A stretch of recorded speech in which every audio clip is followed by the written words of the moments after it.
ang consideration naman po ng Philippine Coast Guard sa pag-lift or pag-resume ng mga biyahe po natin is una-una dapat wala pong nakataas na signal sa pantalan po na panggagalingan, dadaanan at pupuntahan. So for example, dito po sa Batangas, meron pa rin po tayo nakataas na warning signal dyan. So yung mga pupuntahan po at dadaanan po ng barko niya, definitely suspended pa rin po yung sea travel po natin dyan. And then pangalawang consideration po na tinitingnan po ng Philippine Coast Guard is kung meron pa rin po nakataas na gale warning po sa mga area. Kasi ito yung posible may malakas pa rin po na alon sa gitna po ng karagatan. So we advise po yung mga maliliit na mga motorboats na wag po muna maglayag.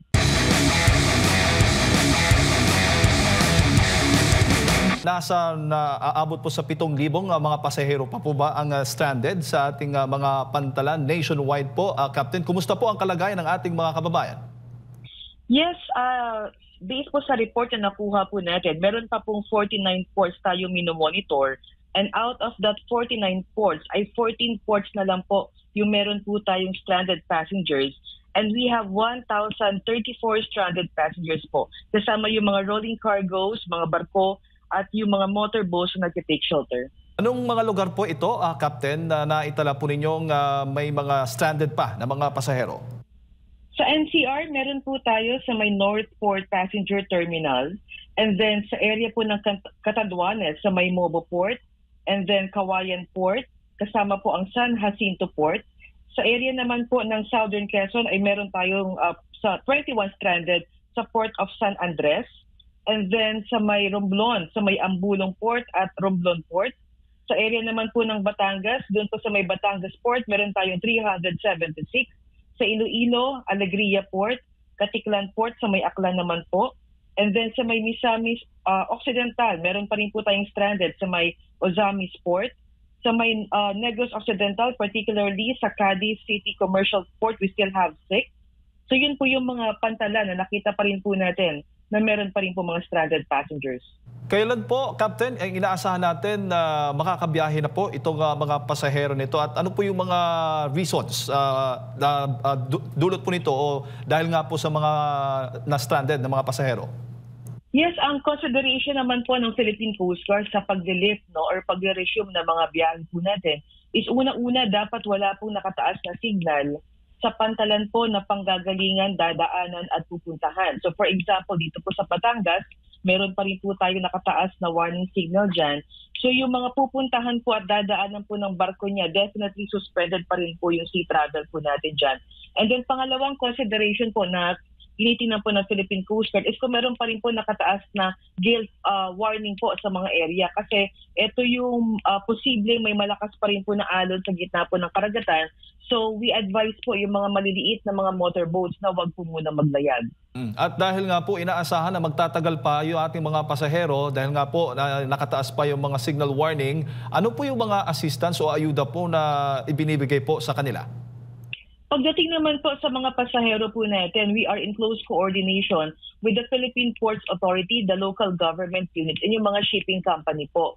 And then sa mga pantalan po na medyo maliit ang ginagawa po ng Philippine Coast Guard dyan, ay tini-turn over po natin sila sa LGU sa mga designated evacuation centers para maibigay po yung kanilang mga pangangailangan. Opo. At may mga insidente ho ba ng kayong mga naitala na pagkalubog o pagkawala sa dagat ng mga sasakyang pandagat, Captain, sa kasagsagan po ng Bagyong Uwan? Ano pong assessment po ninyo, monitoring? Sa mga motorboats, although meron po tayong na-report, Sir Jade and Sir Admar, na mga lumubog na mga motorbangka, particularly sa area po ng Davao del Sur, sa may Tabaco Island, sa may San Vicente, Palawan, and sa may Antique. Lahat naman po ng mga cruise neto o yung mga sakay ng mga motorboats na to ay nailigtas po ng Philippine Coast Guard. So ito nakita po natin mga maliliit na mga motorbangka na pilit po naglayag. So fortunately, naibigay po sa ating kaagad yung distress information kaya nakapag-response din po tayo kaagad. Pero po pwede pala yun, Captain, na maglayag sila kahit may mga babala na?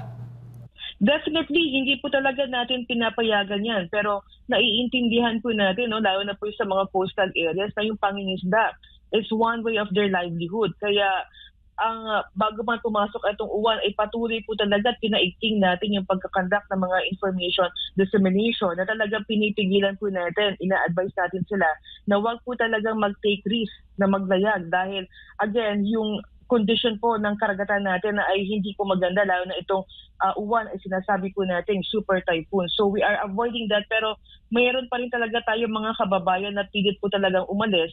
So that time po, fortunately, we were able to rescue, we were able to receive on time yung kanilang mga reports. Kaya nakapag-conduct po tayo kaagad ng search and rescue operation. Opo, bago lang ipasa ko kay partner Admar, Captain, alam ko bukod sa pag-a-assisted sa mga kababayan natin, no, na mga pasahero na na-stranded, ang kabilang din po yung PCG sa mga nagre-rescue, ginagawang mga rescue operations. Ano po yung mga areas of concern po nakikita po ninyo so far sa ngayon, Captain, sa tulong po ng PCG? Based po sa huling mga report na natatanggap po natin hanggang kagabi, is meron pa po tayong kinakandak na forced evacuation sa area po ng La Union, particularly sa may Barangay Dangayo, sa may Luna, at saka sa Barangay Parawir. So we are in coordination with the MDRRMO. Nagkaroon pa po tayo ng evacuated individuals na 41 sa area po ng Barangay Dangayo due to storm surge. Kasama po yun sa may Balawan. And meron pa rin tayong kinandak na medical evacuation sa area po ng Santo Tomas, Batangas. At bukod po sa mga evacuation na yan, ay patuloy po ang ating coordination with the DSWD at ang ating pagtulong, particularly sa pagkakandak po ng relief operation or yung pag-distribute ng mga family food packs sa mga affected barangays po. Captain, magandang umaga. Si Admar po ito. Kamusta naman po yung ating mga pasilidad, mga infrastruktura, lalo na sa mga lugar po? Kasi malakas din po ito. At syempre, dapat ding matiyak na yung mga rescuers natin, yung kanilang mga himpilan ay safety rin po sa panahon po ng pananalasan ng super bagyo. Particularly sa area po ng Northwestern Luzon at sa area po ng Aurora, yung ating po mga opisina, ay may mga minor damages po. But again, hindi po dapat na napuputol yung aming response. So even after that, patuloy po ang ginagawa po natin mga search and rescue pa rin. So after this one, diyan na po natin sisimulan yung pag-aayos ng ating po mga opisina. We still give priority po sa kinakandak po natin mga evacuations and response operation.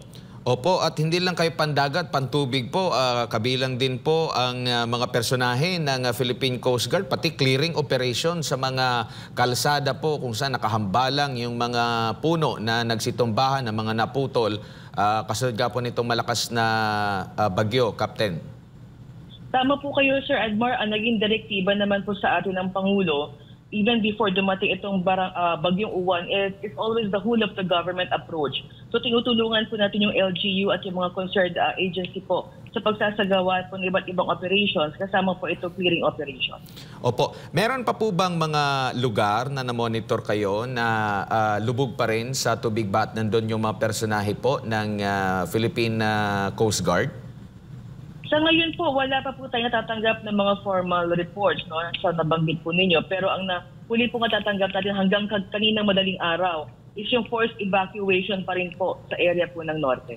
Opo, at ang mga naging abala ngayon is nabanggit nyo nga dito sa Norte kasi meron pang signal number 2 dyan po sa pinakadulong bahagi po ng hilaga po ng Luzon po, Captain. Ano pa rin, kahit nasa labas na ito ng PAR pero ramdam pa rin yung epekto ng bagyo dyan sa Northern Luzon po. Yes, dala na rin po ito, Sir Admar, ng amihan. Kaya again, patuloy po ang ating pagpapaalala na kahit wala na rin po itong bagyong uwan ay maging observant pa rin po tayo sa ating karagatan at palagi po talaga tayo mag-check ng mga weather updates from Pag-asa. Kabilang din po kayo sa ahensya na naaprubahan po yung dagdag na quick response fund para sa kaalaman ng lahat po. Saan po gagamitin itong ganitong pondo po, Kapitan? Yes, tama po kayo. Kaya nagpapasalamat po talaga kami sa ating Pangulo sa patuloy po na suporta ng Philippine Coast Guard, but particularly sa modernization po ng ating search and rescue efforts.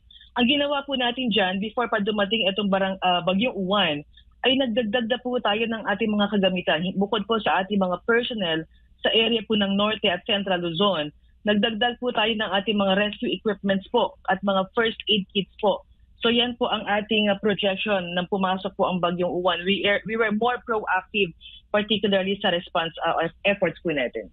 Po. Ma'am, meron din po bang pinsala ang paghampas ng malakas na bagyong Uwan doon naman po sa mga sea assets po ng Philippine Coast Guard or during sa mga ganitong nakatago, nakadaong sa mas ligtas na lugar yung mga barko po ninyo or inililipat ninyo sa mas safety na lugar? Yes, Sir Admiral, wala po tayo natanggap na report. Ang ginawa po ng Philippine Coast Guard before pumasok si bagyong Uwan, naglagay na po tayo ng mga family food packs dyan from the DSWD at nag-take shelter na po tayo, particular sa area po ng Visayas kasi nakita po natin natatamaan po talaga itong Central Luzon at saka Norte. So inalis po muna natin temporarily itong ating mga barko and now they are proceeding for the conduct of distribution ng mga family food packs. So wala po tayong nai-record or natanggap na mga report na nasira po ang ating mga floating assets. Alright, siguro Captain, huling mensahe po ninyo, paalala muli sa ating mga kababayan na nanonood po sa mga oras na ito. Yes, since meron pa rin po tayong weather updates po sa ating Pag-asa, particularly dyan po sa area ng Norte, ang amin po talagang mahigpit na tagubilin sa ating mga kababayan ay i-check po palagi ang mga updates po na binibigay po sa atin ng lokal na otoridad. Pangalawa, kung talagang hindi pa rin po maganda ang kondisyon, ay iwasan po mga ating maglayag. Ito pong information is para po sa mga mangingisda natin para maiwasan rin po yung aberya sa ating karagatan. And pangatlo, palagi nyo pong dalhin ang mga life jackets, radio equipment, cellphones. Kunin nyo po palagi yung cellphone ng ating mga lokal na otoridad, particularly ng Philippine Coast Guard, at iiwan nyo po yung inyong mga number sa mga barangay po natin. So in case nakakailanganin po natin yung tulong, madali po natin mabibigyan ng response po.